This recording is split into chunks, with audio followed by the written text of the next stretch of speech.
लूली तोती एक जंगल में अपनी सास गट्टू चिड़िया के साथ रहा करती थी। लूली बहुत मेहनती तोती थी। वो घर की सारी जिम्मेदारियां संभालने के साथ साथ बाहर के भी काम काज किया करती थी। लेकिन इतना करने के बाद भी उसकी सास अक्सर उसे अपने बेटे कालो कौवे की मौत का जिम्मेदार ही मानती थी। ऐसे ही एक सुबह लूली घर का कामकाज करने के बाद मजदूरी करने के लिए जा रही थी। तभी लूली की सास उससे कहती है, ओ महारानी, तू ये कैसे भूल जाती है कि तू एक विधवा है। और विधवा होने के बाद इतना बन ठन के मजदूरी करने कौन चाहता है भला। माँ जी, पर मैंने तो कोई श्रृंगार नहीं किया। मैं तो साधारण रूप से मजदूरी करने जा रही हूँ। मुझे भी पता है कि मेरी किस्मत में श्रृंगार करना लिखा ही नहीं। अगर श्रृंगार मेरी किस्मत में होता तो शायद मेरे पति जिंदा होते। तभी तो इतना बन ठन के जा रही है। अरे साफ साफ दिख रहा है कि तू ना बन ठन के क्यों जा रही है, क्योंकि तेरा पति तो मर गया है। बाहर जाकर पराये मर्दों को तो रिझाना चाहती है ताकि वो तेरे प्रति आकर्षित हो, जो तू चाहती है वो चीज पूरी हो। माँ जी, मुझ पर इतना गंदा आरोप लगाते हुए आपकी आत्मा जरा भी नहीं कांप रही क्या? मैं हमेशा आपके बारे में और अपने परिवार के बारे में सोचती हूँ। इतनी गिरी हुई सोच नहीं है मेरी। हाँ, सफाई तो देगी ही ना। माँ जी, मैंने हमेशा आपको अपनी माँ समझा है और मुझे लगता है कि आप मुझे अभी तक समझ नहीं पाई हैं। शादी को कितने साल हो गए। अगर मुझे किसी से शादी करनी होती तो मैं कब का कर चुकी होती, लेकिन नहीं। मैंने मजदूरी करके आपके साथ घर में रहती हूँ। मेरे मन में कभी भी ये विचार नहीं आया कि मैं किसी पराये मर्द को देखूं। हमेशा कालू को ही अपना पति मैंने माना है और उनकी यादों के सहारे ही मुझे अपना जीवन आगे बढ़ाना है। बड़ी बड़ी बातें मत कर। अच्छा बनने का नाटक तो तू बहुत अच्छे से करती है। बेचारी लूली अपनी सास को लाख समझाने की कोशिश करती है, लेकिन उसकी सास को बस अपनी बहू को सुबह शाम ताने देने से मतलब था। ऐसे ही समय बीतता जाता है। एक दिन पड़ोस की मेनका कबूतरी लूली के घर आती है गट्टू चिड़िया से मिलने। मेनका कबूतरी गट्टू को उसकी बहू के खिलाफ भड़काते हुए कहती है। और गट्टू बहन, कैसी हो तुम?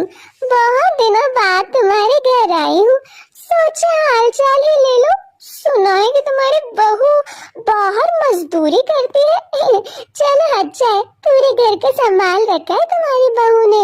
नहीं तो आजकल की बहुएं कहाँ इतना समझती हैं ससुराल वालों को, है ना।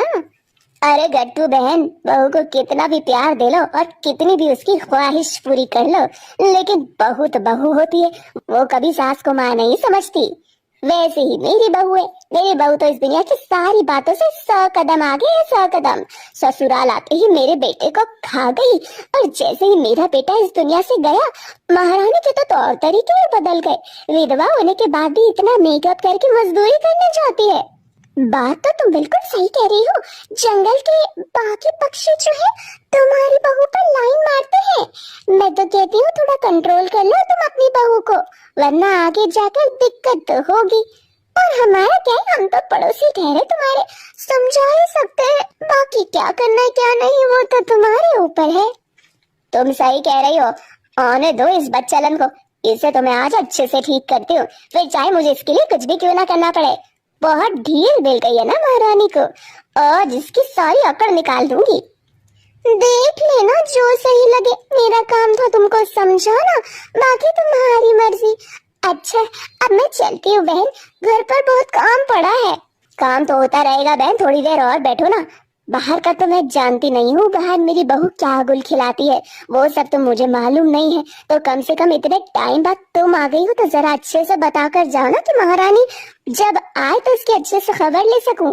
अरे बहन, क्या ही बोलो तुम्हारी बहू के बारे में। और तो और तुम्हारी बहू को देखकर इस मोहल्ले की जो बाकी बहू है वो भी ऐसे ही करने लग गई। उनका भी मन करता है कि वो बाहर काम करें। हाँ, ये तो तुम बिल्कुल सही कह रही हो। संगत का असर तो पड़ता ही है ना।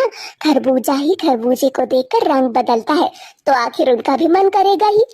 कोई बात नहीं, इसकी लगाम तो मैं आज कसूंगी ही कसूंगी। जब लूली घर से काम करके वापस लौटती है तब उसकी सास उसको खूब खरी खोटी सुनाती है और कहती है, ओ महारानी, तूने ठेका ले रखा है क्या? पूरे मोहल्ले में मेरी बेइज्जती करवाती रहेगी। और अब तो हर घर के लोग यही कहते हैं कि गट्टू की बहू ऐसी है जैसी है, शर्म कर ले थोड़ी, वरना मुझे तुझे अपना ऐसा रूप दिखाना पड़ेगा जो कभी किसी सास ने अपनी बहू को नहीं दिखाया होगा, समझी? माँ जी, बहुत हो गया आपका।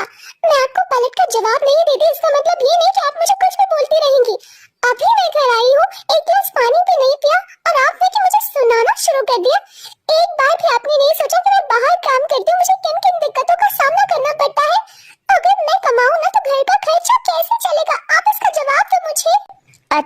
तो तू आज मुझे ये दिखाना चाह रही है कि घर का खर्चा तू चलाती है, जो तेरा दिल करेगा तू वो करेगी।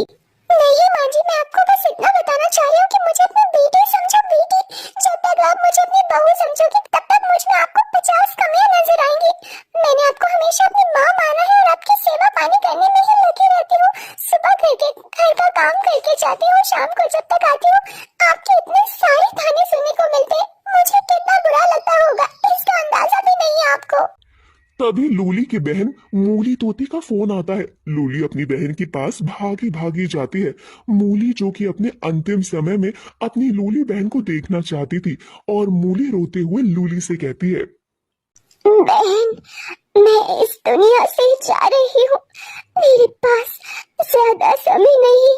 मैंने 2 अंडे दिए हैं और अंडों से जो बच्चे निकले उन बच्चों को तुमको हमेशा अपने पास रखना है और उन्हें माँ जैसा प्यार देना।